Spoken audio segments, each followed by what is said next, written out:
All right. Good morning, everybody. We're sitting outside of the shipper waiting to get loaded. It's 10 after 7 Central. We're supposed to be picking up one piece. We're going to Dearborn, Michigan. We're in Walworth, Wisconsin. Just a little itty bitty town back in the Boone Stickers. Crashed out at a Quick Trip last night. I love those Quick Trips. I don't know any of you guys that frequent them out here, but man, I love them spots. Yeah, they've got pretty good parking.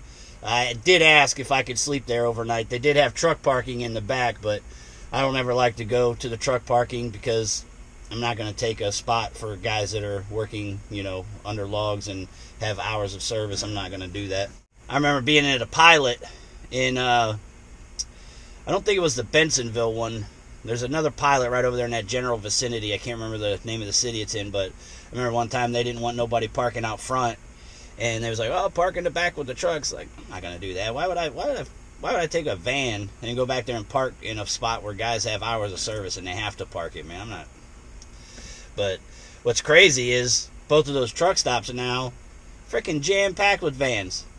They went from city ordinance as to why you had to get out of there to just a freaking shithole of vans out there every time.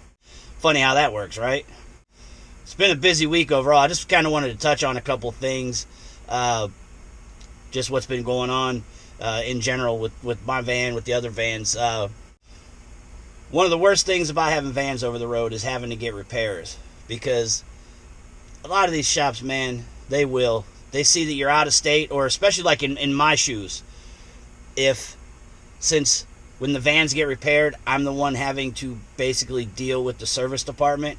It's almost like, oh, he's from out of state. He's just got a driver. I'm going to deal with this mobile. I'm going to freaking squeeze the shit out of them nuts. So, yeah, man, it is a pain in the ass. I just had an issue with that just recently. That's why I try to do my best to get the vans back to Akron and go to the Ford dealer that I'm familiar with and that I can see face-to-face and address anything I need to address face-to-face, because totally different than dealing with somebody over the phone. In my 2011, it had a misfire on cylinder 8, and it had to check engine light on for a evap code. So take it to Ford. It's well overdue for a tune-up anyhow, so gonna go ahead and get the tune-up.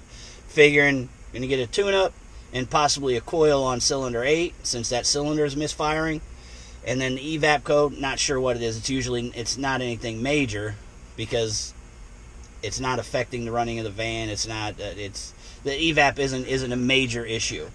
So get it in there, get it diagnosed. And that in itself is $115, and then get the work done.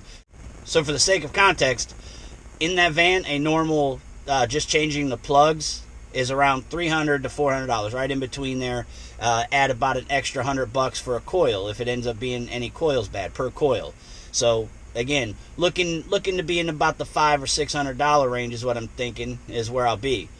So it's in there, and they say, "Oh, we got to get the parts." Then they're having my driver have to go back a couple of times to move stuff out of the front of the van so that they can do the work that they want to do. Then they finally get to doing the work, and then they call, "Oh, we got 2 bolts that are froze in there or snapped off or something, and we're going to have to replace 2 additional ignition coils because of that." And it's like, and then we just need to get your go-ahead. And that's going to be an additional 2 hours of labor. Like, 2 hours labor? And they're like, "Yeah, so I just need to get your go-ahead."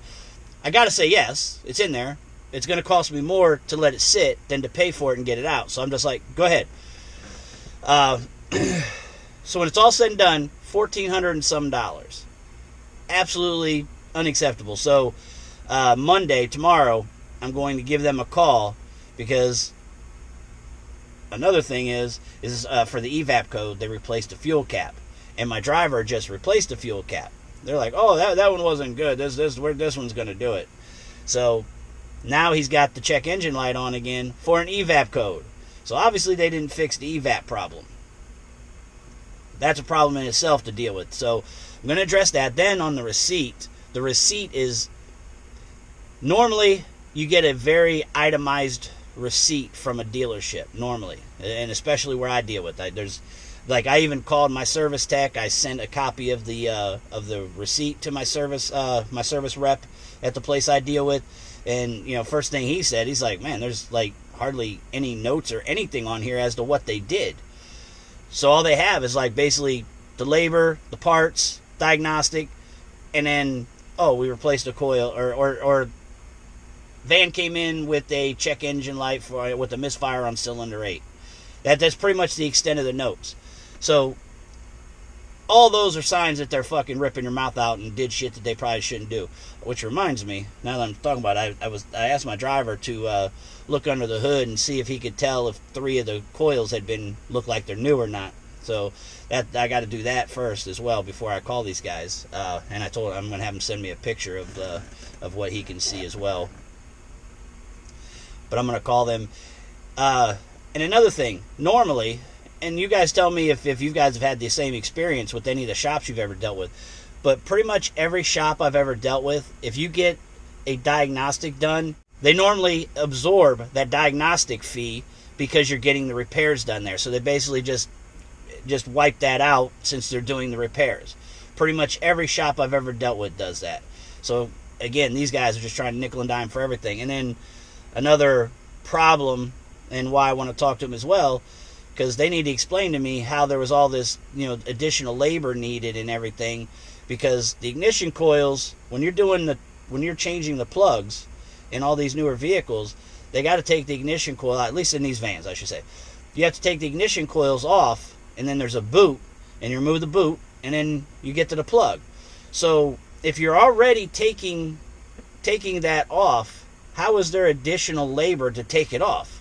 You know what I'm saying? And I know it's not going to take an hour long to get to those bolts. And what's crazy is they claim it's all this extra labor cost and time, but yet the van was done pretty quickly after I had spoke with them. So all in all, it's all signs that they're just screwing me, man, and I don't like that, man. I can't stand that. One of the things I absolutely hate is to be treated like I'm stupid. For whatever reason, man, that just really sets me off. And to be honest, like, depending on how this phone call goes, man, I might get me a load to go down there just to go down there face to face and deal with these people, because that's not okay, man. Dealerships before, man. I've just had my fair share of them, obviously, because you have repairs all the time. I had a Ford dealership one time. It was shortly after I bought my first van, Ford Econoline. And I had an issue, and it was in limp mode and everything, and I limped it to a Ford dealer. Ended up being something not very big. It was some kind of sensor, speed sensor or something is what it was. Throttle or speed sensor or whatnot. So it wasn't a major repair.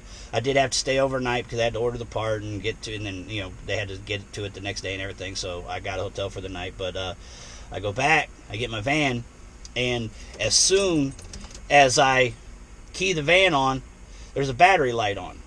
I'm like, the fuck? So I go right back in, and I tell them, hey, you got a battery light on. And they're like, okay, let's check it out. They check it out and everything. I'm waiting. They come back like, yeah, it's the alternator. It'll be about $600 and some dollars. Like, oh no, oh no, I am not paying that. I said, I brought this van in, no battery light. No problems aside from the check engine light and the repairs you guys did. I said, it would be totally different if I keyed this thing on, pulled down the road off of this lot and something like that. Then I might be willing to eat that. But as soon as I key my van on, that light's on, no, you guys are going to take care of this shit. And kind of got loud with them about it and everything, and they took care of it. Another Ford dealer, and this was at a Park Ford. This is a Ford dealer which is right down the road from me. And this was another added thing to, I'd touched on this prior, but this Park Ford in Talmadge, Ohio, when we first bought our Transits, my brother and I, my brother had some rear end issues in his, and he kept telling them, like, hey, they bring it in, they just serve it, send him on his way. Oh, it's good. Same problem. He come back, kept coming back.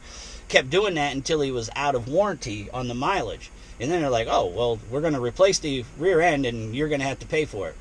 and he threw a shit fit with them. Now, they ended up splitting the cost, which still is unacceptable, because he had been making that noted and had that brought in there from almost get-go, Jump Street, having that van. And that van was brand new. But anyhow, in all that shit going back and forth between him and the dealership told him, don't bring your van back here. So that happened after what I'm about to tell you happened a couple of years prior. So I just don't use them. It'd be convenient because, as I said, they're like a mile and a half down the road. Whereas the other place I deal with now all the time is about 30, I think they're about 35 miles away. So previous to that issue that my brother had, I went in there with my Econoline. So in the Econolines, if any of you have an Econoline and you might have this problem, maybe this will help you as well. But I had to replace a bulb in my Econoline one time. It was freezing ass cold. I was at a service plaza on the toll road, and I'm trying to get that freaking clip off of there. And my fingers are freezing ass cold. Because if you had gloves on, it's going to be really difficult because you can't get that clip. So bare handing it. So as I'm trying to get that clip off, I snap it. I snap the clip that secures the bulb into the socket. So I finagle it, zip tie it, and get it to hold in there. So they sell pigtails, new socket pigtails, and so it's got the socket and the wiring.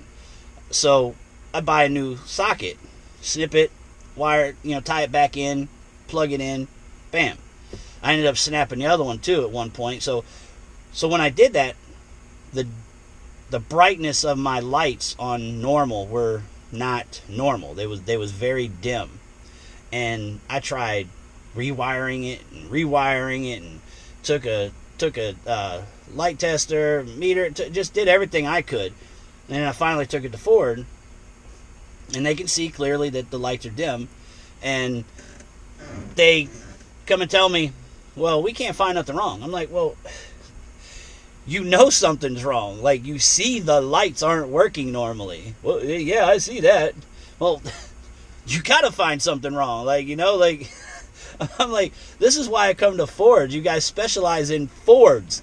You guys are supposed to be the experts in these vehicles. Like, you're going to tell me, oh, don't know what the problem is. Send you on down the road with the vehicle that's not working properly.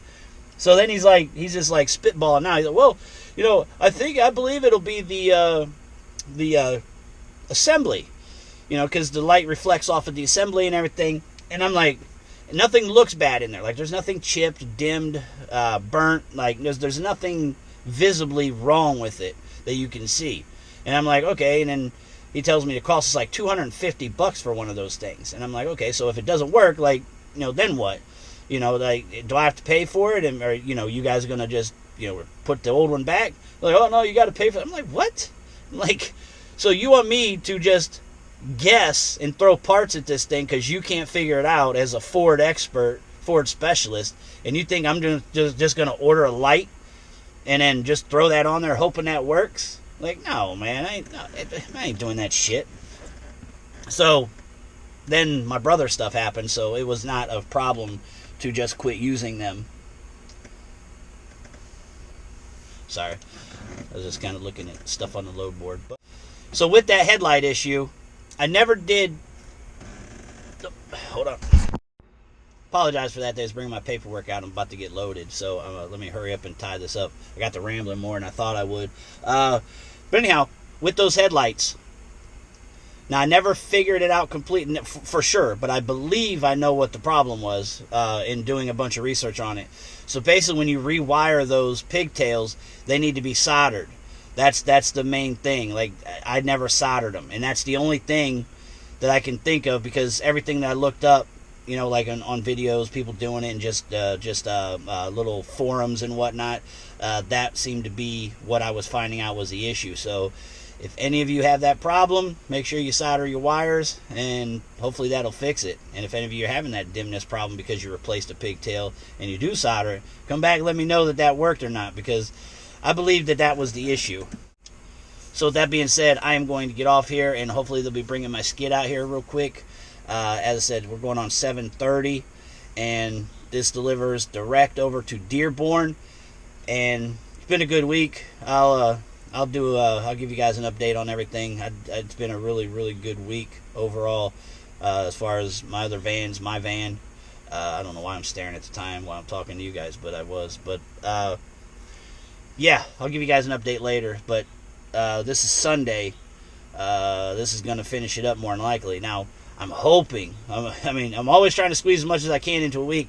So I'm hoping once I get over there, I can find a little shorty, because there are, there's usually a sprinkling of little like 40 milers, 100 milers that are same day delivery stuff. So I'm going to see if I can find one more, try and squeeze one more in there. And, yeah, I'll update you guys tonight or first thing tomorrow and get it out to you as soon as I can. So in the meantime, you guys, be good, be safe, and I'll holler.